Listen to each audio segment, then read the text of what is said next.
కర్మేషే బలవర్జితే చపలధీర్జాతో దురాచారవాన్ జీవజ్ఞాసతభానవో విబలినో దుస్థా వికర్మప్రదాః గంగాస్నానఫలం సమేత దశమే రాహౌ దినేషేథవా మీనే కర్మణి చంద్రజారహిసతే జాతస్సముక్తో భవేత్. దశమాధిపతి కనుక బలహీనుడైతే చపల బుద్ధి గలవాడు. కర్మేషే బలవర్తితే చపలధీహి జాతో దురాచారవాన్, దురాచార గలవాడు అన్నాడు. మొట్టమొదటి ప్రారంభం చేశాడు. వెనకాల 9 భావాల్లో కూడా ఇదేగా మొదలెట్టాడు. ఫస్ట్ అధిపతి బలంగా ఉండాలా లేదా ఫస్ట్ పాయింట్ అయిపోయింది. నెక్స్ట్ థింగ్ ఆయన చెప్పిన వాటిల్లో వరుసగా చూస్తే ఇవే రూల్స్. ఏ భావాన్ని స్టడీ చేయాలన్నా నేను అందుకోసం చెప్పాను మొట్టమొదటి కూడా. కొన్ని జనరల్గా వస్తున్నటువంటి ప్రిన్సిపల్స్ అన్నింటినీ కూడా పక్కన పెట్టుకుని రాసుకుంటే అన్నింటిలో కామన్ పాయింట్ కనబడుతుంది. ఆ కామన్ పాయింట్తో ఇప్పుడు జాతకాలు చూసే వాళ్ళందరికీ ఈ సూత్రాలను గుర్తుండవు. కానీ వాళ్ళు ఏం చేస్తారంటే అన్ని విషయాలను కూడా ఒకే రకమైన ప్యాటర్న్తో ఉన్నటువంటి విషయాలను దగ్గర పెట్టుకుంటారు. ఆ ఒకే రకమైన ప్యాటర్న్తో ఉన్నటువంటి విషయాలు ఏంటి అంటే ఇదో ఇట్లాంటివి అన్నీ కూడా. మరి వెంటనే వాళ్ళు ఏం చేస్తారంటే వాటిని అప్లై చేసుకుంటూ వెళ్ళిపోతూ ఉంటారు. ఓకే ఎస్ మనకి ఇక్కడ కనుక దశమాధిపతిని స్టడీ చేస్తుంది. దశమాధిపతి బలంగా ఉన్నాడా లేదా ఇంతే వాళ్ళు చూసేది. దశమాధిపతి బలంగా ఉన్నాడు బాగుంది, లేడు భావం పాడైపోయింది అనేటు. జీవజ్ఞాసిత భానవో విబలనో దుస్థాన కర్మప్రదాః. ఇక్కడ జీవజ్ఞాసిత అంటే గురు శుక్ర బుధులు, అలాగే భానవ రవి బలరహితులై దుస్థానాల్లో ఉంటే కనుక దుష్కర్మలు చేసేవాళ్ళు అయ్యారు అన్నాడు. ఇక్కడ బాగా గుర్తుకోండి. ఆత్మా ప్రభావ శక్తిశ్చ పితృజంతు అరవే ఫలం. ఇక్కడ ఆధిపత్యంలోంచి దశమస్థానంలో తీసుకెళ్ళి కారకత్వాల మీద వెళ్ళిపోయాడు. ఆ తర్వాత మరి తన యొక్క ప్రభావం కానీ తన యొక్క విధానం కానీ చాలా గొప్పగా సమాజానికి చూపించాలి అంటే రవి యొక్క ప్రభావం జాతకంలో ఉండాలి. బాగా ఎలివేట్ అవ్వాలి. వాడు ఏం చేసినా కానీ ఎలివేట్ అవ్వాలంటే కనుక మరి దానికి సంబంధంగా అతను చేసే పనులను ఎలివేట్ అవ్వాలంటే కనుక రవి యొక్క బలం జాతకంలో ఉంటే కనుక అవుతుంది, లేకపోతే అవ్వదు. కాబట్టి ఈ విషయాన్ని ఆయన చెప్పుకుంటూ వచ్చాడు. సరే మరి తర్వాత రెండోది ఏంటంటే ఇక్కడ బుధుడు ప్రజ్ఞాచ కర్మ విజ్ఞానం బుధేనైవ విచింతయదు. ప్రజ్ఞ కర్మ విజ్ఞానం ఇవన్నీ కూడా బుధుడితో చెప్పుకుంటున్నాడు. కాబట్టి ఇక్కడ బుధుని కూడా తీసుకొచ్చాడు. సరే గురువు జనరల్గా కర్మకారకుడు కదా. ఇక శుక్రుడు ఏంటండి, నువ్వు చేసిన కర్మలన్నీ కూడా అనుభవించాలి అంటే కనుక భోగభాగ్యాలు అవి. నువ్వు చేసిన కర్మకే జ్యోతిషమే అది. పుణ్యం వాప్యథ పాపరూపమపి వా కర్మార్జితం భవేత్. పూర్వజన్మ పాపాలు పుణ్యాలు వాటిని బేస్ చేసుకుని ఇవాళ మనం ఇంకా పై జన్మలు వెనుక జన్మలు గురించి చెప్తూ జాతకాలు చెప్తున్నారు. జ్యోతిష్ శాస్త్రాన్ని అపహాస్యం చేసుకుంటూ వెళ్ళడమే తప్పితే దాంతో ఉపయోగం ఏం లేదు. అవన్నీ ఎందుకయ్యా, నాకు ఈ జాతకం చూసి ఇప్పుడేం జరగబోతోంది, ఇప్పుడేం జరుగుతుంది చెప్పు చాలు అంటే చెప్పగలిగినటువంటి స్థితిగా ఉండాలి. నా సమయం బాగుందా, పోనీ అవేం చెప్పలేకపోయినా, ఈవెంట్ చెప్పలేకపోయినా ఉన్న జరుగుతున్న పీరియడ్ నాకు అనుకూలించేదా ప్రతికూలించేదా ఎలా ఉంటుంది అనే విషయాన్ని ప్రస్తావన చేయాలి అంటే కనుక కనీసంగా ఆ జ్ఞానం కావాలి అంటే ఇంతవరకు ఉండాలి. అందులో భాగంగానే శుక్రుడు భాగ్యకారకుడు కాబట్టి నువ్వు చేసినటువంటి కర్మల్ని మంచిగా అనుభవించావా అప్పుడు నీకు శుభ ఫలితాలు ఎదుర్కొంటూ ఉన్నాయి. జాతకం అంతా చెప్పడం ఒక ఎత్తు, దశమస్థానానికి ముడిపెట్టి శుక్రుడితో ముడిపెట్టి చెప్పడం ఒకటి ఎత్తు. నీ కర్మలన్నీ కూడా జాగ్రత్తగా అనుభవించే యోగం ఉందా, చక్కగా అనుభవించే యోగం ఉందా, అక్కడ శుక్రుడు బలంగా ఉన్నాడు, కర్మస్థానం బాగుందని చెప్పాలి. నేను భాగ్యభావం కూడా బాగుందంటేనే పనులు అవుతాయి, లేకపోతే అని చెప్తూ ఉంటాను. ఈ తర్వాత ఒకవేళ కనుక శుక్రుడు బలంగా లేడు, కర్మస్థానం బలంగా లేదు, రెండు బాగలేదు, రెండు కూడా పాపగ్రహక్రాంతమైనాయి అన్నప్పుడు వీడు ఖచ్చితంగా పాపకర్మలు చేస్తాడు. గత జన్మలో పాపకర్మలు చేసి ఉంటాడు.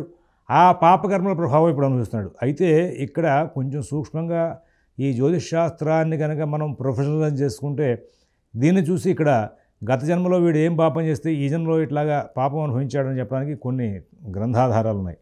కర్మ విభాగ సమితి చూసుకుని కర్మ విభాగ సమితిలో ఏ పాపాలు ఏ విధంగా వస్తూ ఉంటాయని కనుక మీరు అబ్జర్వ్ చేస్తే దాన్ని మీరు ఇక్కడ తీసుకొచ్చి వీటితో అన్వయం చేస్తే కనుక మీరు మొత్తం అంతా కూడా ఫలితాలని చాలా జాగ్రత్తగా ఇవ్వగలిగే పరిస్థితి వస్తుంది. దానికి ఎట్లా వస్తుంది ఫలితాలు అంటే ఇక్కడ స్టడీ చేయాలి. దీని మీద మొత్తం అంతా మీద స్టడీ చేస్తే మీరు ఖచ్చితంగా ఇవ్వగలుగుతారు. ఆ స్టడీకి ప్రత్యేకంగా మీరు చేయాల్సిన ఏంటంటే అసలు కర్మస్థానం మీద భాగ్యస్థానం మీద ఈ గురు శుక్ర బుధ రవి మీద మీకు అవగాహన కనుకుంటే గత జన్మ ప్రభావాలు ఏంటి అనే దాన్ని ఖచ్చితంగా ఇవ్వచ్చు. ఇక్కడ అనుభవిస్తున్నటువంటి పాపాలకి గత జన్మలో చేసినటువంటి పాపాల యొక్క ప్రభావం ఏమిటి అంటే చెప్పుకోవచ్చు. వాళ్ళందరూ కూడా ప్రతిదానికి కూడా ఒకటే రకం ఏం చెప్పు ఈయనకి మనకి నాకున్న పరిజ్ఞానంలో ఇతను పితృశాపం అనుభవిస్తున్నాడని అంటారు. పెద్దానికి పితృశాపమేనా, ఇక అసలు వేరే ఏముండవా, అది అసలు ఏమిటి అని చూడాలి కదా, ఏమిటి అసలు ఎందుకు జరుగుతోంది, అసలు మొత్తం అంతా కూడా పితృశాపం ఉంటున్నావు బాగానే ఉంది, పెద్దానికి పితృశాపం ఇది ఎట్లాగా, ఏదో ఒకటి జనరల్ మ్యాటర్లో చూడాలి కదా అని దాంట్లో వెళ్ళాలి. ఈ శుక్రుడితో కూడుకున్నప్పుడు స్త్రీ సంబంధమైన పాపాలు చేసిన కారణంగా, ఆ శుక్రుడు రాహుతో కనుక ఉంటే స్త్రీని మోసం చేసిన కారణంగా, శుక్రుడు కుజుడుగా స్త్రీకి ఏదైనా గాయపరచడం కానీ ఇట్లాగా అని కొన్ని పాప ప్రకరణాలు ఈ కర్మస్థానం శుక్రుడు ఇటు గ్రహాలతో బేస్ చేసి చెప్పేటువంటి ప్రొఫెషనల్స్ కొంతమంది ఉన్నారు. వాళ్ళు ఏంటంటే పొద్దున్న లేచిన సాయంత్రం దాకా మనం చేసే ప్రతి పని, తినే ఆహారం, చేసే ప్రకరణం, చేస్తున్న కార్యక్రమాలన్నింటినీ కూడా జ్యోతిష్ శాస్త్రంతో గ్రహాలతో ముడిపెడతారు. ఎందుకంటే పంచభూతాలతో ముడిపడే ఈ యొక్క సృష్టి అనేది నడుస్తుంది. ఆ పంచభూతాత్మకంగానే అన్ని గ్రహాలు చెప్పబడున్నాయి. ఆ పంచభూతాత్మకంగానే గ్రహాలు, రాసులు, వాటి తత్వాలను కూడా చెప్పబడున్నాయి. కాబట్టి ఏ రోజుకు ఆ రోజు ప్రశ్నలగ్నం వేసుకోవడం, ఏ రోజుకు ఆ రోజు జాతకం చూసుకోవడం, దశలు అంతర్దశలు చూసుకోవడం, దాంతో గోచారం చూసుకోవడం, మా దినాధిపతిని చూసుకోవడం, వీటితో బేస్ చేసి ఖచ్చితంగా చెప్పేవాళ్ళు. కాబట్టి వాళ్ళు ఇంక దానికి అంకితం అయిపోయారు. వాళ్ళంటే చాలామంది అనేక రకాల వ్యాపకాలతో అక్కర్లేని ఇప్పుడు ఈ వాట్సాప్లు, టెలిగ్రాములు, తర్వాత మళ్ళీ ఇదేంటే మన ఫేస్బుక్లో వచ్చాక 10 మందిలోకి ఎలివేట్ అవ్వాలని ఉద్దేశంతో చేసే పనులతో శాస్త్రం మీద ఎవడో కూడా సరైన కృషి చేయట్లా, అటువంటి పరిస్థితి వచ్చేస్తుంది. కాబట్టి కొత్తగా డెవలప్ అయ్యే శాస్త్రమే ఉండదు. కానీ ఇట్లా ప్రొఫెషనల్స్ తీసుకునే వాళ్ళందరూ కూడా దూరంగా ఉంటారు, వాటికి ఉండి వాటిని ప్రాక్టీస్ చేస్తుంటారు. అట్లాంటి వాళ్ళు కూడా ఉన్నారు చాలా, ఇప్పటికీ కూడా అట్లాంటి ప్రయత్నాలు చేస్తున్న వాళ్ళు, వాళ్ళలో కొన్ని కూడా వస్తుంటాయి. సరే, ఇక్కడ వీళ్ళు కనుక గురు బుధ శని రవులు కనుక బలం లేకుండా ఉండి దుష్ట స్థానాల్లో కనుక దుష్కర్మలు చేసేవాళ్ళు అవుతారు. గంగా స్నాన ఫలం సమేత దశమే రాహు దినేశేథవా. దశమస్థానంలో రాహు కానీ రవి కానీ ఉంటే గంగా స్నానం చేసే ఫలితాలు వస్తాయి అని చెప్పుకుని వచ్చాడు. ఇక్కడ మీనం కనుక కర్మస్థానం అయితే కనుక ఆ మీనంలో కనుక బుధుడు కానీ కుజుడు కానీ ఉంటే అతడు ముక్తుడవుతాడయా. నిజంగా చాలామంది దశమస్థానంలో మరి కుజుడు కానీ బుధుడు కానీ ఉన్నప్పుడు వాళ్ళు ఈ యొక్క కుటుంబ బాధ్యతలన్నీ కూడా నెరవేరుస్తూ, వాళ్ళు కుటుంబ బాధ్యతలన్నింటినీ కూడా టైం టు టైం సిస్టమేటిక్గా, డిసిప్లిన్గా పూర్తి చేస్తూ వాళ్ళు ఏం చేస్తున్నారంటే ఎంతసేపటికి ఒక మెకానికల్గా వర్క్ చేసి కుటుంబంలో, తర్వాత ఆధ్యాత్మికంలో బాగా ఫ్లరిష్ అయ్యి ముక్తిని పొందిన వాళ్ళు ఉన్నారు. కేవలం వ్యయంలో కేతు మాత్రమే ముక్తినిస్తాడని జనంలో పాతకాలం వాళ్ళు ఎప్పుడో అనుకుంటూ ఉండేవాళ్ళు. దశమ కుజుడు, దశమ బుధుడు కూడా అటువైపు ప్రయాణాన్ని సాగిస్తారు. అట్లాంటి యోగాలు చాలా బాగుంటూ ఉంటాయి. మానేశ్వరే శుక్రయుతే చ కేంద్రే తుంగస్థితే తాదృశతోయపూతః వ్యయే బుధే తద్భవనాధిపే వా స్వచ్ఛాన్వితే తాదృశ పుణ్యభాక్ స్యాత్. దశమాధిపతి శుక్రుడితో కూడుకుని కేంద్రాల్లో కనుక ఉంటే, ఉచ్చలో కనుక ఉంటే గంగా స్నానం చేత పవిత్రవుతాడండి. అంటే వీడు పుణ్యకార్యాలు చేస్తాడని చెప్పడానికి అవకాశాలు ఉన్నాయి. మానేశ్వర అంటే దశమాధిపతి. ఈయన శుక్రుడితో కలిసి లేదా కేంద్రాల్లో కానీ ఉచ్చస్థితిలో కానీ కనుక ఉంటే అని చెప్పేసి. అలాగే ఒకవేళ కనుక వ్యయస్థానంలో బుధుడు నుండి వ్యాధిపతి అతనే కనుక ఉచ్చస్థితిలో కనుక ఉంటే పుణ్యకర్మం చేసేవాడు అవుతాడు అన్నాడు. ఇక్కడ సహజంగా తులాలగ్నానికి వ్యయస్థానాధిపతి వ్యయంలో ఉండేందుకు అవకాశాలు వస్తూ ఉంటాయి. కర్కాటక లగ్నానికి వ్యయస్థానాధిపతి వ్యయంలో ఉండే లక్షణాలు వస్తూ ఉంటాయి. ఇట్లాంటి సందర్భాలు ఈ 2 లగ్నాలకి ప్రత్యేకంగా చెప్పుకుని వచ్చాడు. అది గమనించుకుని దాని ప్రకారంగా ఆ 2 లగ్నాల వాళ్ళు జాతకాలకు వచ్చినప్పుడు వాటిని స్టడీ చేసి చెప్తూ ఉంటే బాగుంటుంది. చంద్రే కర్మణి జాహ్నవీ సలితః పూతో హి పూతద్యుతౌ పాపో యచ్చతి కర్మగో విబలవాన్ ద్యూతక్రియా సాహసం సౌమ్యా దుర్బలశాలినో దశమగాః సత్కర్మ విధ్వంసకాః కర్మేషజ్ఞసురార్చితైః కృతఫలం సంచింత్య సమ్యక్ వదేత్. చంద్రుడు కర్మస్థానంలో ఉంటే కనుక మరి గంగోదకం చేతి పవిత్రమైనటువంటి శరీరం గలవాడు ఉన్నాడు. అంటే ఇక్కడ ఇతను తరచుగా గంగా స్నానానికి వెళ్తాడని చెప్పవచ్చు, లేకపోతే ఎప్పుడు కూడా పవిత్రంగా ఉంటూ ఉంటాడయ్యా, బుద్ధి చక్కగా ఉండి అని చెప్పేసి ఇక్కడ దాని మీద చెప్పుకుని వచ్చాడు. మరి తర్వాత మనస్సు కారకుడు చంద్రుడు కదా, ఆ బుద్ధికారకుడు కూడా ఆయన అయినాడని చెప్పారు కదా. మనోబుద్ధి ప్రసాదంచ మాతృచింతాంచ చంద్రమాహ. అటువంటి ఆయన కర్మస్థానంలో ఉండడం మూలంగా మంచి ఫలితాలు వస్తాయని చెప్పడం కూడా ఆంతర్యం. ఒకవేళ చంద్రుడు బలహీనుడై పాపగ్రహాలతో కలిసి దశమస్థానంలో కనుక ఉంటే ఇతనికి మరి చెడు లక్షణాలు వస్తాయి. అందులో కూడా ద్యూతక్రియ, మరి అట్లాంటి కాకుండా ఈ సాహసమైనటువంటి ప్రకరణాలు ఇవి ఉంటూ ఉంటాయి. పర్వతాలు ఎక్కారు, గోడ మీద దూకారు అని చెప్పుకుంటూ ఉంటారు. అట్లాంటి పనులు కూడా ఎక్కువగా చేస్తూ ఉండేటువంటి లక్షణాలు వస్తూ ఉంటాయి. అలాగే సౌమ్యగ్రహాలు బలరహితులై దశమ స్థానంలో ఉంటే కనుక సత్కర్మలు చేయ ఇష్టం ఉండి కూడా వాటిని నశింప చేసుకుంటూ ఉంటాడు. దశమాధిపతి బుధుడు గురువు అనువారు దశమస్థానంగా వారి బలాబలాలు విచరించి కృతఫలం చెప్పాలి అని చెప్పుకుంటూ వచ్చాడు. అంటే పాపోయచ్చిత కర్మగోపి బలవాన్ ద్యుతక్రియా సాహసం అయిపోయిన తర్వాత సౌమ్య దుర్బలశాలినో దశమగా సత్కర్మ విధ్వంసకా. ఇతనికి సౌమ్యగ్రహాలు బలరహితులే దశమస్థానం ఉంటాయి. అంటే దశమస్థానంలో ఉండే గ్రహం కూడా బలంగా ఉండాలి. ఎప్పుడు మొదటి నుంచి వస్తున్నాయి, ఏ భావం స్టడీ చేస్తున్నామో ఆ భావాధిపతి బలంగా ఉండాలి, ఆ భావంలో ఉన్న గ్రహాలు బలంగా ఉండాలి. ఊరిని వచ్చి కూర్చొని బలం లేకుండా ఉన్నట్లే పెళ్లి భోజనం పిలిచాము, అజీర్తివాడు లేకపోతే ఆయాసం వాడు వచ్చాడు తినలేని రా అంటూ అక్కడ కూర్చుంటాడు, మనకు అనీజీగా ఉంటుందా ఉండదా? ఒక మాట చెప్పండి.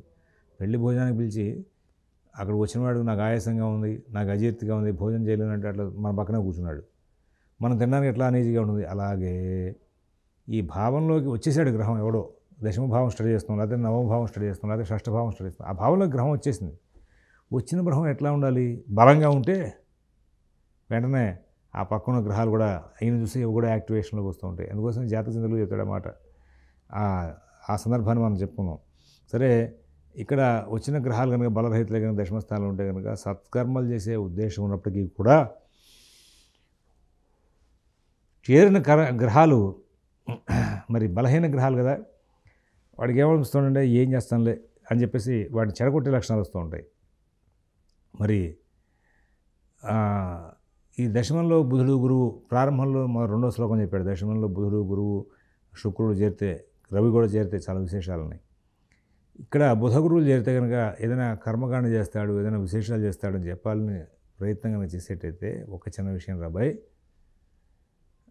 అక్కడ ఆ గురువు బుధుడు యొక్క వాళ్ళ యొక్క స్థాన బలాలు వాటి వ్యవహారం అంతా కూడా విచారించి అప్పుడు ఇతను క్రతువులు చేస్తాడా చేయడా అనే విషయాన్ని ప్రస్తావన చేసుకుంటూ వెళ్ళు. అంతేగాని తొందరపడి పరిగెత్తి ఫలితాలు చెప్పాక నాయన అని చెప్పి ప్రత్యేకంగా మనకి ఒక హింట్ ఇచ్చాడు.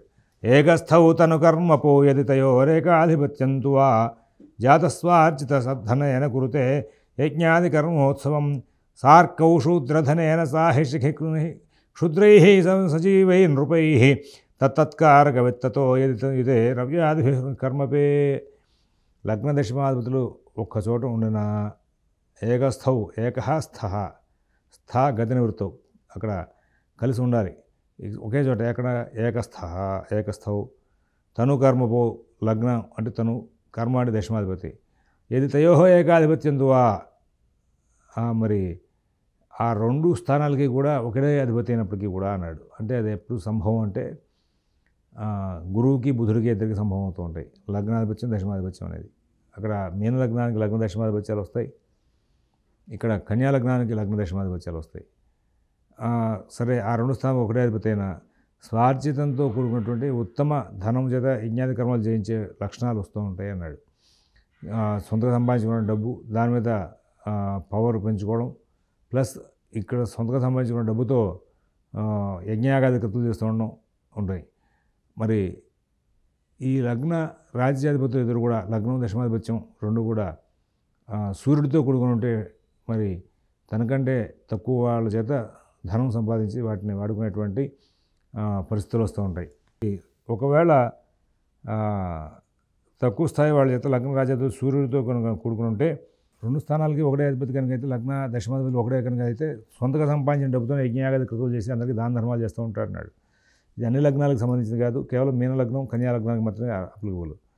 సరే, ఈ లగ్న రాజ్యాధిపతులు సూర్యుడితో కనుక కూడుకుని ఉంటే తనకంటే తక్కువ స్థాయి వాళ్ళ దగ్గర డబ్బులు తీసుకొచ్చి యజ్ఞయాగాది కర్మలు చేస్తూ ఉంటాడు. రాహుతో కనుక కూడుకుని ఉంటే తేకూడని చోట కూడా డబ్బులు తీసుకొచ్చి ఈ యజ్ఞయాగాది సత్కర్మలు చేసే అవకాశం వస్తూ ఉంటుంది. సరే, గురువుతో కనుక కూడుకుని ఉంటే కనుక చాలా గొప్పదైనటువంటి రాజద్రవ్యాన్ని తీసుకొచ్చి యజ్ఞయాగాది కృతులు చేసే అవకాశం వస్తుంది. మరి ఏ కారకులతో కూడుకుని ఉంటారో ఆ విధంగానే ధనాదుల చేత యజ్ఞయాగాది సత్కర్మలు చేసేటువంటి లక్షణాలు వస్తూ ఉంటాయి. ఇక్కడ దశమస్థానానికే ఈ మాట చెప్పుకొని వచ్చాడు. ఇది చాలా విశేషం ఉంటా. ఎందుకంటే కర్మ వాడి యొక్క మానసిక వ్యవస్థ, వాడి యొక్క ప్రవర్తన ఇవన్నీ కూడా ఈ స్థానంతో చెప్పబడింది కాబట్టి దీని మీద విశేషాలు చెప్పుకుంటూ వచ్చాడు. ఒకవేళ ఇక్కడే కనుక పాపగ్రహాలు కర్మస్థానంతో ముడిపడి కనుక ఉంటే లగ్నం పాపగ్రహాలు, లగ్నం దశమం ఈ రెండుతో కనుక పాపగ్రహాలు పాపగ్రహ సంబంధాలు కనుక ఉంటే ఈ చేసేటువంటి కార్యక్రమాలను కూడా చెడుగా ఉండే అవకాశం ఉంది అనేటువంటి అంశాన్ని ప్రస్తావన చేసుకుంటూ వచ్చాడు. ఈ తర్వాత మిగిలిన అనేక అంశాలని ఈ దశమ సంబంధమైనటువంటి సూత్రాలు వాటన్నిటిని కూడా రేపటి రోజు మళ్ళీ చూద్దాం. స్వస్తి.